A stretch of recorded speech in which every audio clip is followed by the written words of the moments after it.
Have you ever thought about the role that authenticity plays in creating and experiencing joy? I had not thought about the relationship between authenticity and joy until I spoke with Tash Durkins, and now it's coming up for me all the time. That idea of showing up more authentically brought me so much peace and joy that is self-generated. And that's part of my definition around fierce joy. But that joy is self-generated. It's not external, it's internal. Being comfortable in my own skin opened me up to experience and receive joy in ways I never had. Tash is the founder and CEO of Fiercely Joyful, and she's authored a book of the same name. Tash is also an executive coach and a former executive of the Federal Aviation Administration. For anyone who wants to experience more joy, Tash suggests that it comes down to a simple act. Joy requires a choice. When I say I have this daily conversation with myself, it's around how do I want to show up in the world? I'm reflecting on that. How do I want to show up in a world that both serves me and it? Just taking 5 minutes in the morning to think about that and kind of center myself in that way. But just doing that gives me the space to allow for a choice. Choice matters so much in joy and authenticity. It gives me the choice to decide how I show up that day. I can show up in the way I have capacity for in that moment, which changes. Change, we can't give ourselves the grace to understand that it changes.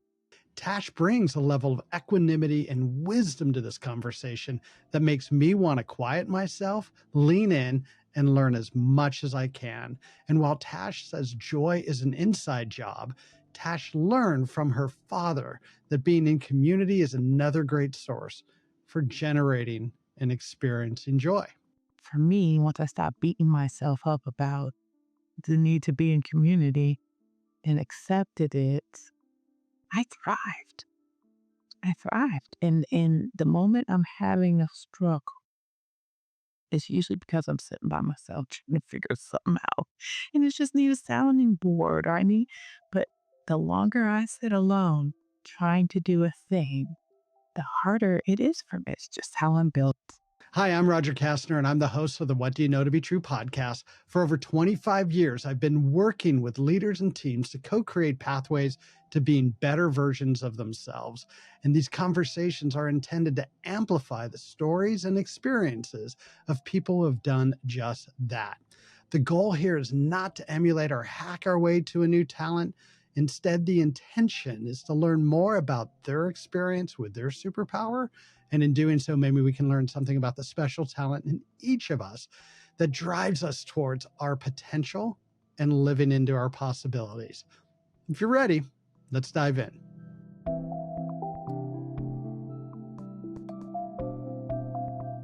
Hey, Tash, I'm grateful for us to be here together today. Thank you for joining me. Thank you, Roger. I'm so excited to be with you. It's an honor to be here today. Very mutual. And in fact, I'm so appreciative of our mutual friend, Mai Moore, because I was talking to her a little while ago about her superpower and joy. And she's like, oh, you need to talk with Tash about joy. And so here we are, and we've had a couple conversations, and I'm so excited to get this one recorded. And I know the good stuff's going to be coming today. I know you to be the author of Fiercely Joyful, 11 Keys to Living Authentically and Creating the Life You Love. You're also a public speaker, a coach, and former executive leader with the Federal Aviation Administration. So you know a lot about the role of authenticity and how it plays in the role of great leadership. I'm excited to learn more about your superpower of Fiercely Joyful. But before we get too far, what else is important for us to know about you? Well, thank you for the glowing intro, Roger. I feel so special. Thank you for that. I think the other thing that's important to know about me is I am truly obsessed with joy and authenticity. It's just everything to me. And not just obsessed with having it myself, because I think we all deserve to have it, but I'm obsessed with helping everyone have it everyone. That's my quest every single day, whether I'm working or not, is to find ways to help people show up more authentically themselves and to find and choose joy for themselves. A couple words in there that I love: authenticity and choice. And we'll talk about both of those. But I'm really excited to talk about authenticity because when we first talked, at the end of the conversation, you dropped a truth bomb about authenticity right at the very end. And it still has had ripples in so many conversations that I've had. So, and you just mentioned the role of authenticity as an amplifier and expander for joy. And while it might seem obvious, the idea of being authentic has reverberated and unfolded for me, as I said, in some really powerful ways since our first conversation. Can you share what you know to be true about authenticity and how it amplifies joy? Hmm, absolutely. And I love that you say that it amplifies joy. I love characterizing it that way. I have not done it and I love it. Essentially, when I decided to get comfortable being me, my life changed completely. Completely. And one of the emphasis for it was the reading of the book, The Four Agreements by Don Miguel Ruiz. That agreement about not taking things personally. Ooh, honey child, let me just tell you, I took everything personally for so long, for so many years in my life. And that was the start of me working on me. Part of not taking things personally is getting comfortable with the fact that you're not everybody's cup of tea. And that's okay, Mm, right? But it's more important to show up in alignment with your core values, what you deem to be true for you, versus please the Rogers of the world, who are all amazing people, but don't have to go home and live with who I am or sit with how it is I've showed up in the world. Right. I have to do that. That idea of showing up more authentically brought me so much peace and joy that is self generated. And that's part of my definition around fierce joy. But that joy is self generated, it's not external, it's internal. Being comfortable in my own skin opened me up to experience and receive joy in ways I never had. I think so many of us, and some of us named Roger, are so interested and so like driven to get other people's acceptance. And I think what's come into my awareness is I think part of my drive to get other people to accept me, to get that sense of belonging, is maybe me actually questioning my own worth. Mm, And do I value myself? Do I do I feel like I belong with myself? Am I comfortable with myself? And I don't know if the younger Roger, maybe as of 2 months ago, was willing to ask those questions of myself, but I was looking for it from other people, and then came to realize, oh, no, no, no, no, no. The person who I need to get it from is me. see, that's a beautiful realization. What a beautiful realization for you. My friends always remind me to make sure I tell people there's some parts of us that are authentic and not so pretty. We all got them. It's okay. Like, we know they're there. It's up to Hmm. us to navigate how those parts of us show up. How do we allow for them and create safety, but also ensure we're not driving everybody away? Ensure Hmm. that other people can still show up authentically, not just us. There's that space we get to have to grapple with those parts that aren't so fabulous, but are who we are, right?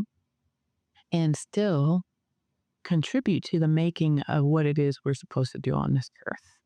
For me, at least, it's kind of a daily discussion with myself. The how of all these things, it's a daily discussion, what I'd say about authenticity and joy. You don't just arrive and like, "Ooh, all right, I'm there." I'm showing up fully authentic at all times, 100% focused on joy through gratitude every day. Yeah, like, no. When I say I have this daily conversation with myself, it's around how do I want to show up in the world, reflecting on that. How do I want to show up in a world that both serves me and it? Just taking 5 minutes in the morning to think about that and kind of center myself in that way. But just doing that gives me the space to allow for a choice. Choice matters so much in joy and authenticity. It matters so much. It gives me the choice to decide how I show up that day. And I don't have to show up the same every day. There's no pressure for that. I can show up in the way I have capacity for in that moment, which changes. Change. We gotta give ourselves the grace to understand that it changes. Your superpower and book are called Fiercely Joyful. What does fiercely joyful mean to you? To me, fiercely is really all about bold truth. It is unapologetically truth, truthfulness in how one shows up. And the joy is self generated. Ken, it is not coming from an external thing that I have or did or place I went, but it comes from the inside. I get to create that every single day. And in the simplest form, fiercely joyful is bold truth and sustained joy. And when you're Mm. creating it, can't nobody take it. Can't nobody take it away from you. It's yours. And that's why it can be sustained, right? Because you're creating it. You're not waiting on your partner to do something to make you happy and feel joy. You're not waiting for your kids to achieve a thing. You're not waiting for a certain promotion to, it's coming from the inside, self generate. Like that was, I worked really hard on what is the definition of this whole thing. And that was the part for me that was so critical. Bold truth, sustained joy. That's fiercely joyful. I've noticed that um, psychologists, thought leaders, a whole host of people will kind of use joy and happiness interchangeably. Like we feel the difference between when something makes us happy and when something is joyful. And you're right, it does kind of emanate from us versus received by us. For me, happiness and joy are not interchangeable at all. Happiness, generally, the basic difference for me is that happiness is fleeting. It's a wonderful emotion, but it is fleeting and often, for me, not self generated. I got this beautiful message on LinkedIn this morning from someone who said they love learning from me. And when I show up in a way that allows for me to impact someone for the good or impact a group or community or thing for the good, that derives joy for me. And I hold on Mhm. to it for dear life, like that's sustained. I can go back to it at any moment, pull it back up to the surface, sit and revel and do a shoulder dance in it when I think, like, that was bad, where the happy things, they're kind of gone when they're gone. There are still amazing things, but they're gone when they're gone. So it's just a decision I made for me that they are distinct, and I approach it that way in my practice. So, Tash, what or who inspired you to have the superpower of fiercely joyful? It comes from my mom, Roger. My mom passed away when I was young, and she was young. I was just turned 20, not quite 20, and she was 49. And it was the latter portion of her life. She had cancer, lymphoma, and I became her caretaker. And she insisted on speaking openly about her terminal illness and impending death. And I'm like, why do we have to talk about this? And then one of the things that she wondered out loud was who was going to come to her funeral. We sat there guessing and wondering who might come. It was just this interesting conversation. And then in the back of my mind, I said, why can't we show her now? And I decided to have an appreciation ceremony for her. Mm. And so we had this appreciation ceremony from my mom at the church. And, this is pre a lot of stuff. So folks were sending videotapes, Roger, who couldn't come. This is it because no Zooming. But the church was full. People were standing around the church and outside. And she couldn't believe it. She couldn't believe it. And when I heard people's messages about her, and when I saw people show up for her in that way and in many other instances, I was like, I just want to be a piece of that. If I can make people feel a little bit of that, such that they would show up for me in some way, shape, or form, then I know I'm doing the right thing. And that's who I want to be. I want to give people that. It was that mostly, as well as my dad passed away roughly a decade later. Um, he was kind of obsessed with being in community with people. And it brought him so much joy to bring people in and to share whatever it was he had with the world, whether he knew you or not. Now, let me just tell you, as a kid, it was very annoying. You couldn't go to dinner and just have a private dinner ever. It was like, who's at the table next that you didn't know? Hey, have you guys tried this lasagna? You want some of ours? It's delicious. Like that's how the experience was. And next thing you know, our 2 tables of 4 was a table of 8 pushed together. But there was something about community that he loved and embraced. And I did too. I got that same thing from him. And that joy that you could create for people by connecting them. Like, I just love it. So people, all my friends call me connector, and I know it comes from dad. So between how my mother made people feel, that then made people show up for her in amazing ways. Like we were struggling financially. They literally came to the door with tens of thousands of dollars in checks for my mom to pay for medical bills. Mm. Her coworkers.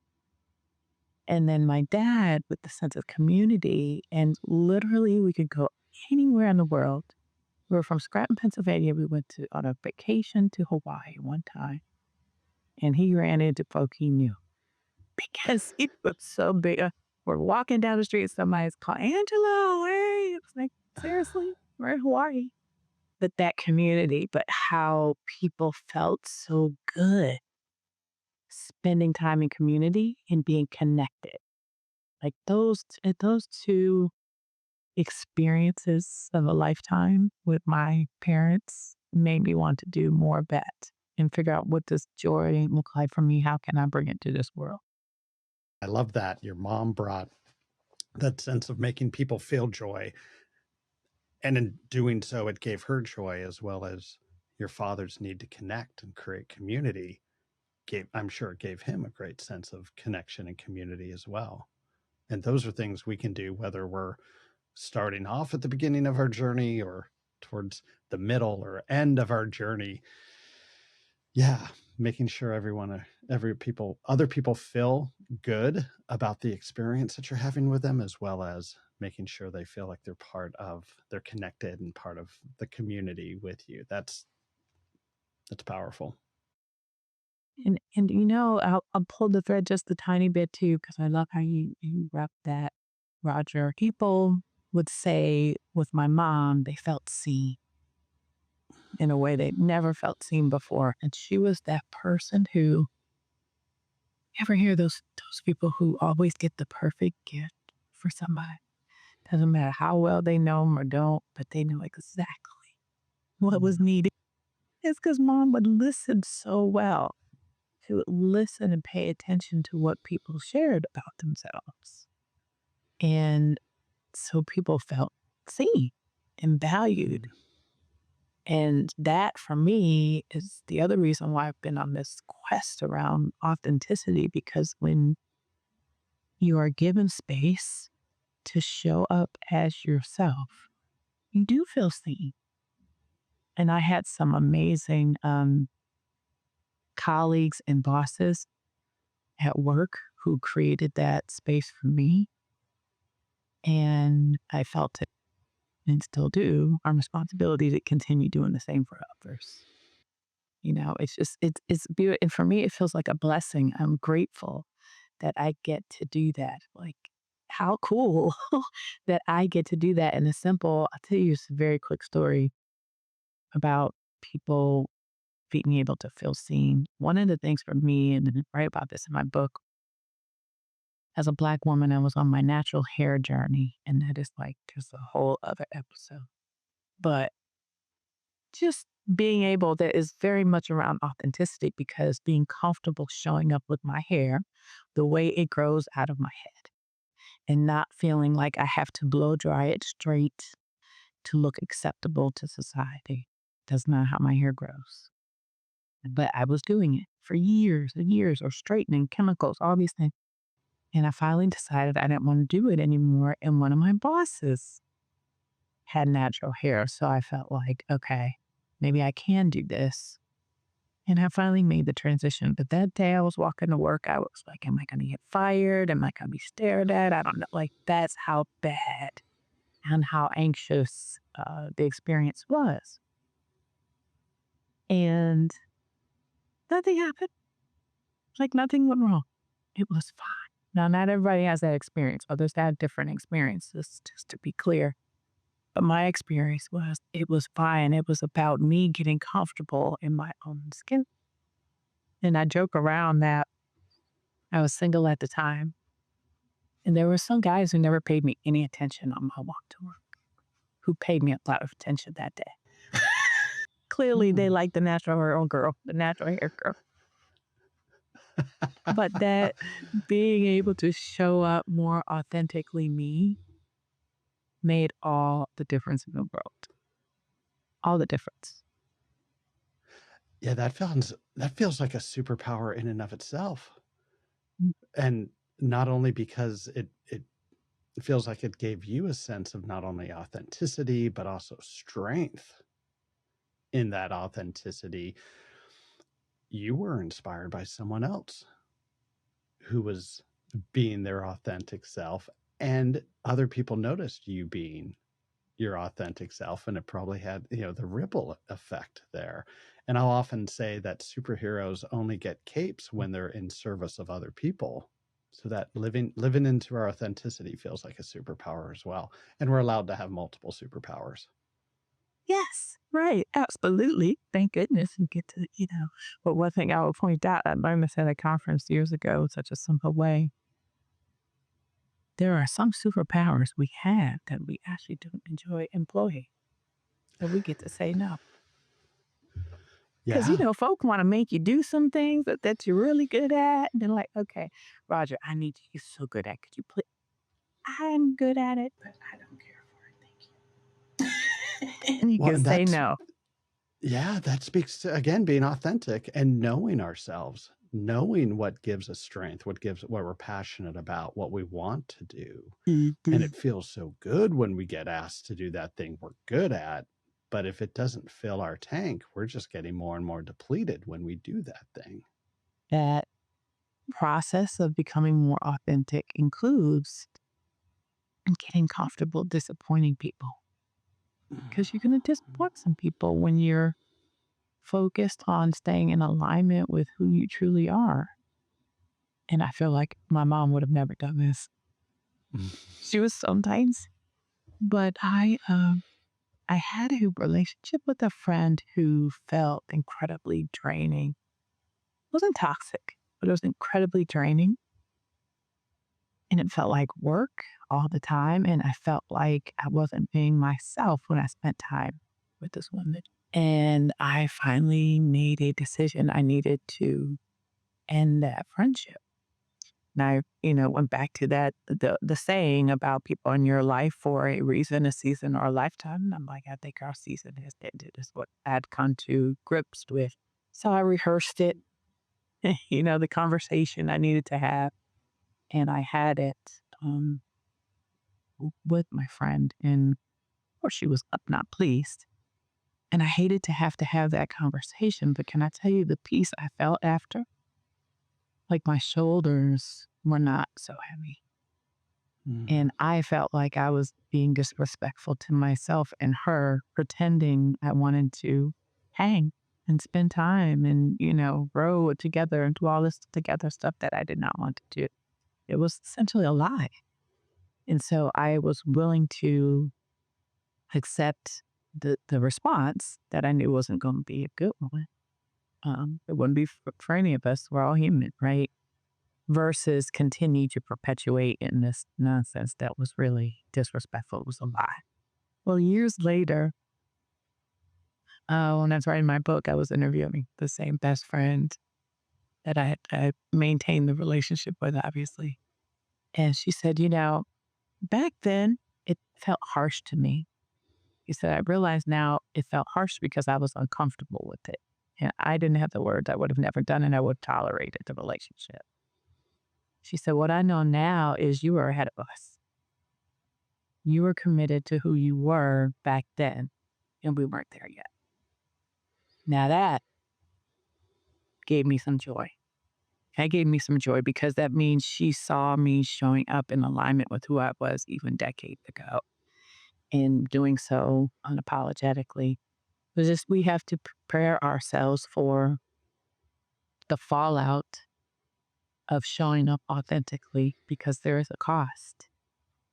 And you do a calculus around the cost benefit, so to speak, inside yourself and figure out what is the best approach to take. But for me, it was as difficult as it was, and how I guess I'm pretty sure my mom would never done that. She was way too more kind than. But for me, kindness was also not just making people happy, but standing in my truth in a way that honors me and them. The word that's coming up for me is love. Mhm. And it's not only love for yourself, but it's also love for this other person.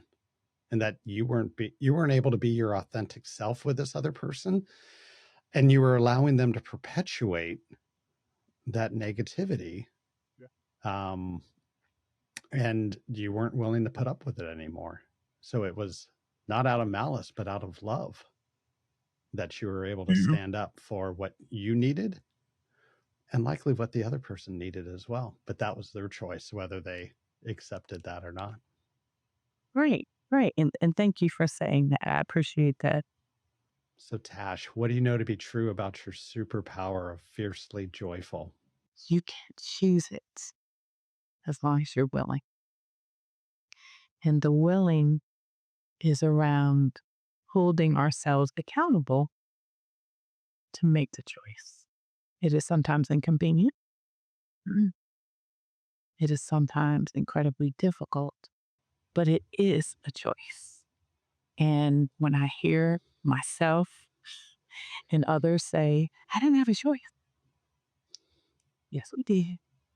We made a choice, absolutely made a choice. And we may have felt like there was only one choice we could make. Agree.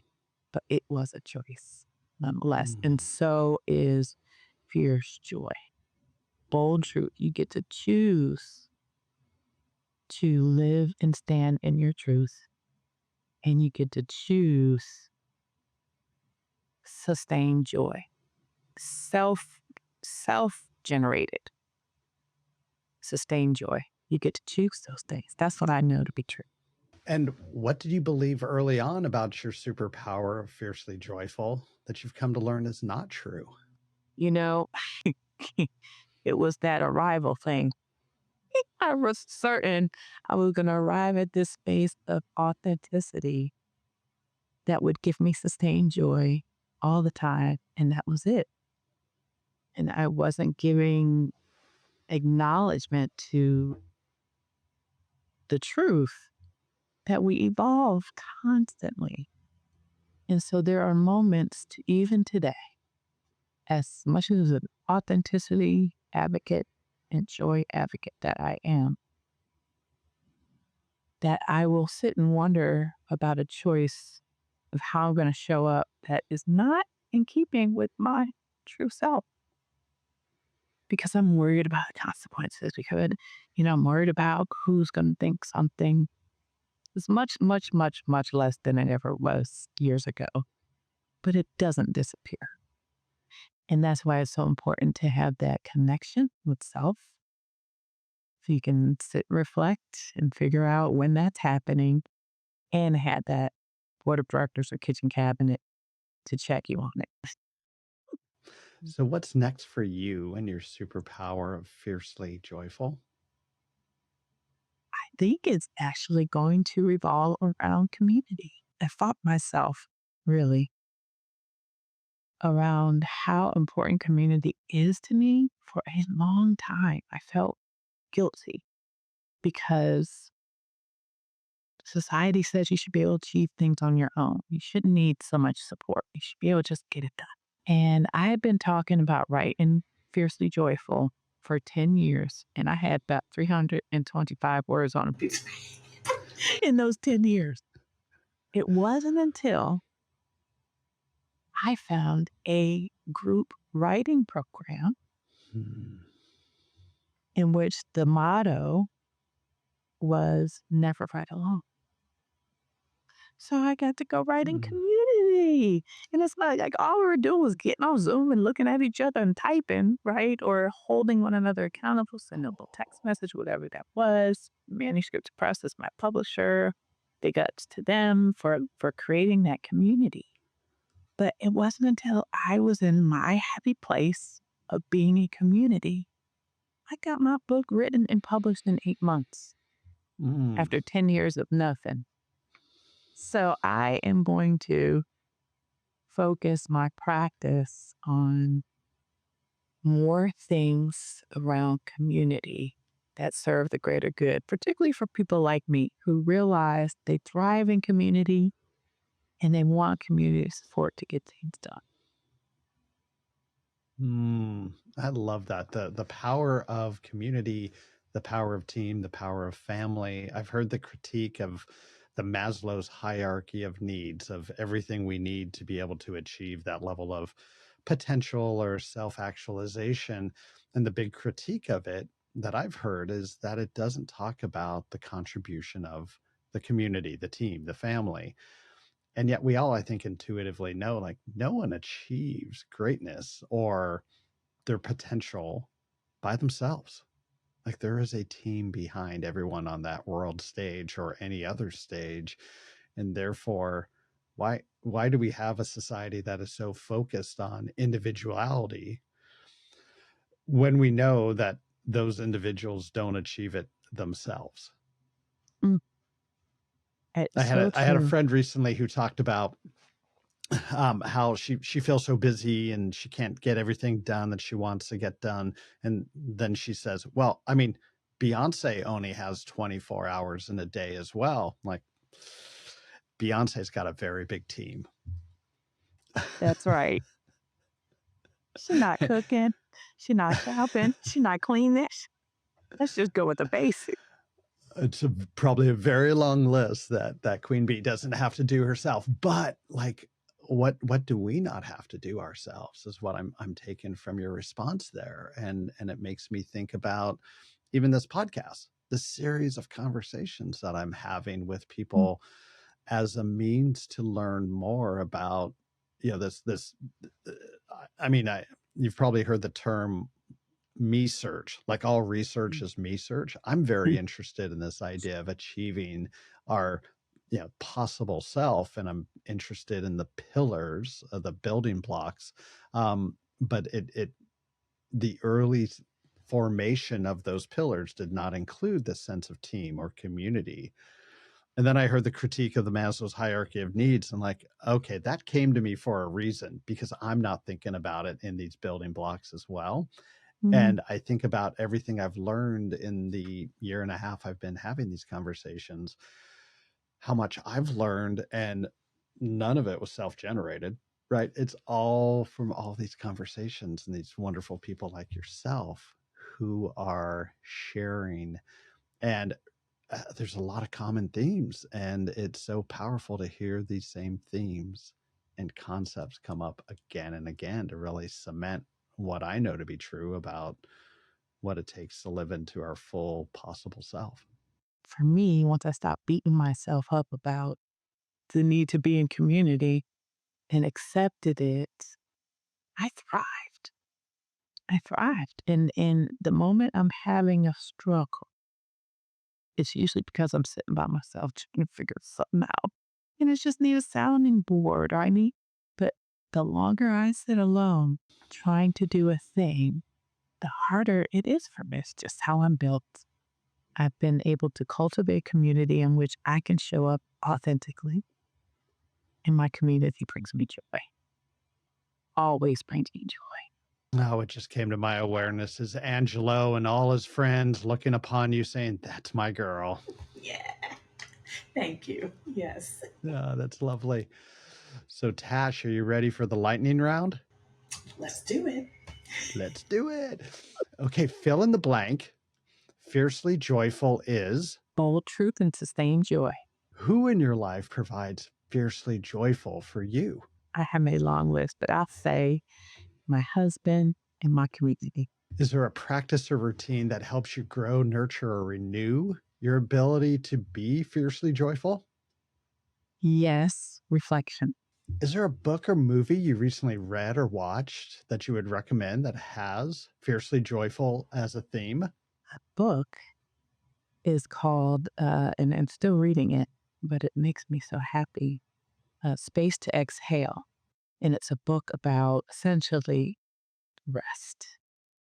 And it is a book that is targeted to women and women of color around just taking a beat and exhaling and resting. And that brings me a ton of joy right now. Makes me feel really comfortable sitting in my space of not rushing through life and actually just taking my time.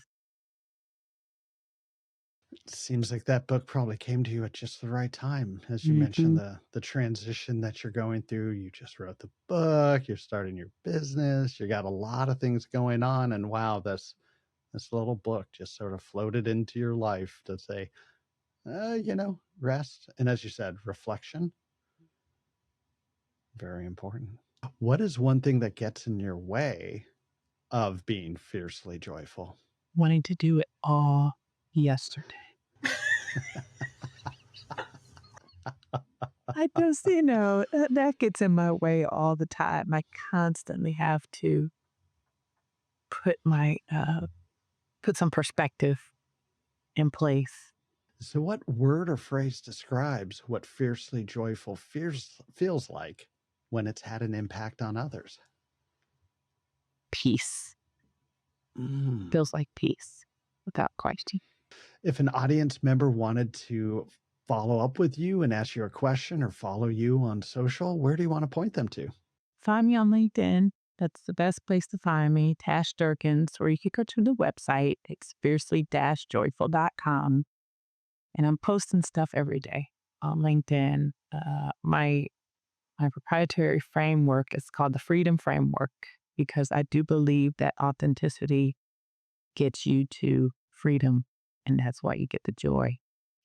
And the freedom framework that I use in my practice is around being rooted in your truth, rising in your voice, and reigning in who you are. Those three things. And so I talk about that quite a bit. It seems to be resonating with people. If that interests you, follow me on LinkedIn. Tash, this has been a very, okay, it's going to sound cliche. It's been a very joyful conversation for me. But what I love about every time we talk, you are imparting your truth, but also wisdom on me that I am so grateful for. As I mentioned before, authenticity was that word that resonated with me in our first conversation. In this one, community is really standing out, and the power and how your own experience of leaning on your community, of when you have questions, going to them, when you have needs, and then making sure everyone feels a part of your community. Yeah, that has a profound impact on me, and I really appreciate that. And I appreciate you. Thank you for taking the time to have this conversation with me. And I so look forward to our next conversation. Thank you, thank you, thank you. You're incredibly kind, Roger. I'm very grateful, and I have learned so much from you. Like, you would definitely be, just so you know, in the community. I Somebody I made can it. call and be like, let me bounce this off of you, please. And I appreciate that you sharing all of this goodness with the world and that you would see fit to include me in it. Thank you. It's an honor to be part of your community and in this conversation with you. Thank you. Take care. Bye-bye. Take care. Bye-bye.